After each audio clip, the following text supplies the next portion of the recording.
Դատախազը 2,5 տարվա ազատազրկում պահանջեց Միքայել arczepiskopos Աջապահյանի համար։ Հաշվարկելով մեղադրյալի կողմից փաստացի արգելանքի տակ գտնվելու ժամանակահատվածը։ Կիրառված ապահովամիջոցը թողնել ամփոփող, մինչև դատախազի օրինականություն մեջ մտնելը։ Աջապահյանը մեղավոր է ճանաչվել իշխանությունը զավթելու հրապարակային կոչեր հնչեցնելու համար։ Սեպտեմբերի 24-ին մեղադրական վերդիկտը կայացնելուց հետո դատարանը լրացուցիչ լսումներ էր հրավիրել միջնորդությունների ու պատժաչափը որոշելու համար։ Նիստը սկսվելուն պես arczepiskopos-ի պաշտպաններից Արա Զորաբյանը դատավորին հերթական բացարկի միջնորդությունը ներկայացրեց, նշելով դատավորն այս գործով խտրական վերաբերմունք ունի։ Դատավորը լրացուցիչ դատալսումների օր հայտարարությունից հետո հեռացել է դահլիճից առանց կողմերին հայտնելու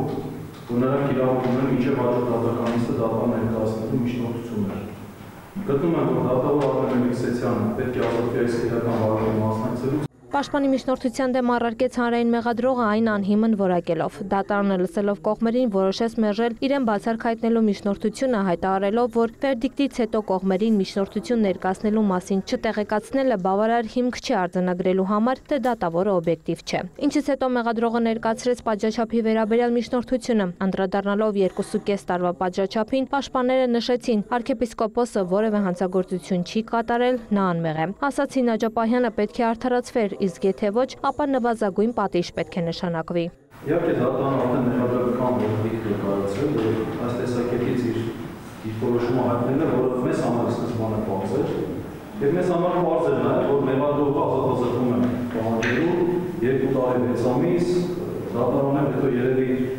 2 տարի նշանակի այսպես հոգատարություն ցույց տալով կամ դատախազի ասածը կհաստատի,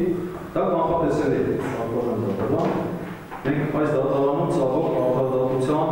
զգացում չունեցանք։ Կողմերին լսելուց հետո դատարանը հեռացավ առանձին սենյակ Միքայել arczepiskopos Աջապահյանի վերաբերյալ վերջնական դատական ակտ կայացնելու։ Վճիռը կհրապարակվի հոկտեմբերի 3-ին ժամը 17:30-ին։ Տաթև Խաչատրյան, Արման Թովմասյան, լուրեր։